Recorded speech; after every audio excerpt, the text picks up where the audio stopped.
കഴിഞ്ഞ ദിവസം Jasprit Bumrah Indian express എന്ന മാധ്യമത്തോട് പറഞ്ഞ കാര്യങ്ങൾ ആണ് ഈ ഒരു വീഡിയോയിൽ ഞാൻ ഉൾപ്പെടുത്തിയിട്ടുള്ളത്. സോ അതിനു മുൻപായി ചാനൽ സബ്സ്ക്രൈബ് ചെയ്യാനും വീഡിയോ ലൈക്ക് ചെയ്യാനും മറക്കരുത്. ഓക്കെ, ഈ ഒരു സമയത്ത് വിരാട് കോഹ്ലി നമ്മുടെ ഇന്ത്യൻ ടീമിൻ്റെ ക്യാപ്റ്റൻ അല്ലാതിരുന്നിട്ട് പോലും തീർച്ചയായും അദ്ദേഹം നമ്മുടെ ടീമിൻ്റെ ഒരു ലീഡർ ആണെന്നാണ് ബുംറയുടെ വാക്കുകൾ. ബുംറയുടെ ഈ ഒരു വാക്കിൽ നിന്ന് തന്നെ മനസ്സിലാകും എത്രത്തോളം ഒരു ലീഡർഷിപ്പ് ക്വാളിറ്റിയാണ് വിരാട് കോഹ്ലി എന്ന ആ ഒരു താരത്തിൽ അടങ്ങിയിട്ടുള്ളത്. അതുമാത്രമല്ല, എല്ലാ താരങ്ങളും അദ്ദേഹത്തെ സത്യം പറഞ്ഞാൽ ഒരു ലീഡറായിട്ട് തന്നെയാണ് ഇപ്പോഴും കാണുന്നത്. ഇതുമാത്രമല്ല, ബുംറ മറ്റൊരു വാക്കും കൂടിയും വിരാട് കോഹ്ലി റിലേറ്റഡ് ആയിട്ട് പറഞ്ഞിട്ടുണ്ട്. വിരാട് കോഹ്ലി ആകട്ടെ ടീമിൻ്റെ ഫിറ്റ്നസിൻ്റെ കാര്യത്തിലേക്ക് വരുമ്പോഴും അത് പുഷ് ചെയ്യാൻ ഞങ്ങളെ സഹായിക്കുന്നുണ്ട്.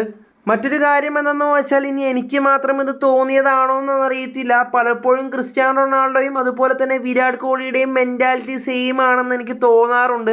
സോ ഈ ഒരു അഭിപ്രായത്തെ പറ്റി നിങ്ങളുടെ അഭിപ്രായങ്ങൾ താഴെ കമൻറ്റായി രേഖപ്പെടുത്തുക. അതുപോലെ തന്നെ കുറേ അപ്ഡേറ്റ്സ് അറിയാൻ വേണ്ടി ചാനൽ സബ്സ്ക്രൈബ് ചെയ്യാനും വീഡിയോ ലൈക്ക് ചെയ്യാനും മറക്കരുത്. ബൈ.